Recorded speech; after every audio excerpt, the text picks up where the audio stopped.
আমরা এখন এসেছি রামুর বিখ্যাত যে গৌতম বুদ্ধ মূর্তি, সেখানে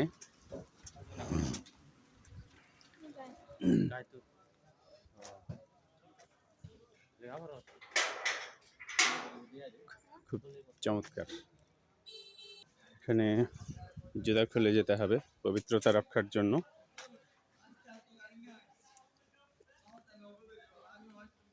এখানে আমি আর আমাদের লিটন ভাই এসেছি। এখানে বিভিন্ন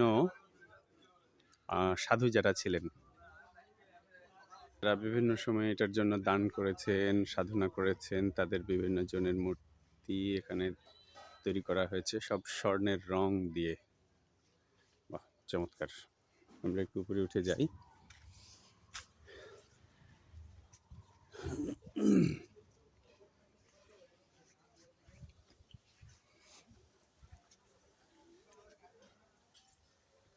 এপাশে ওখানে একটা আশ্রম আছে, যারা এটার পরিচর্যা টর্যা করেন থাকেন এখানে। এখানেও বিভিন্ন নামও দেওয়া আছে, রবীন্দ্র বড়ুয়া, মাশাআলা, নানি, ইন্দ্রজিৎ বড়ুয়া, প্রিয়দর্শী বড়ুয়া, বিভিন্ন জন আর কি, উপেন্দ্রলাল বড়ুয়া, যারা এই জায়গায় সাধনা করেছেন যুগ যুগ ধরে, তাদের সম্মানার্থে। এগুলো প্রত্যেকটা আলাদা জনের, এবং সবচেয়ে যে আসল যে মূর্তিটা বিখ্যাত, এটাকে একটা গ্লেন্স ধরতে গেলে মোবাইলটা অনেকটা ল্যান্ডস্কেপ করতেই হবে। একটু ল্যান্ডস্কেপ করি এবং কাছে যাই। সর্বনাশ।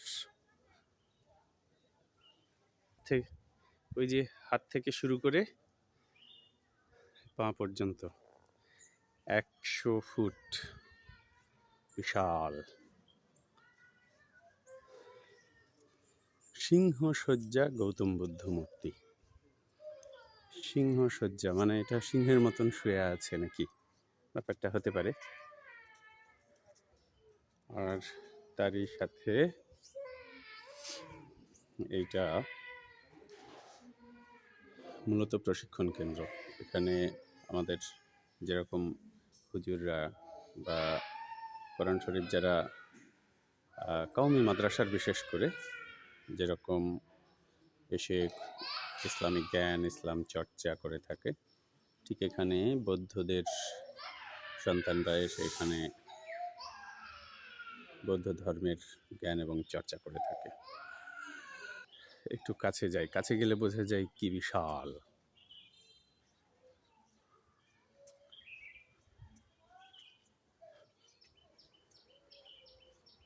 বাহ, এবার বোঝা যাচ্ছে এর বিশালত্ব।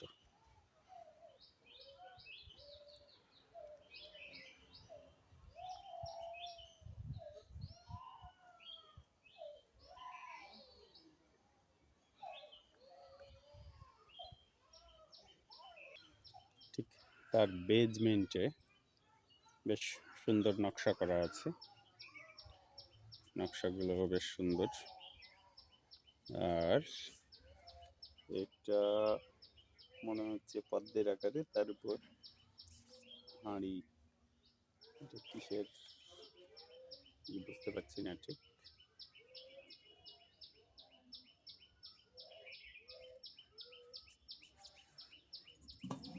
একটু খুলেও শূন্য হাঁড়ি দেখা, জাস্ট আমার মনে হচ্ছে এটা একটা নকশা করা হয়েছে আর কি, সৌন্দর্যের জন্য।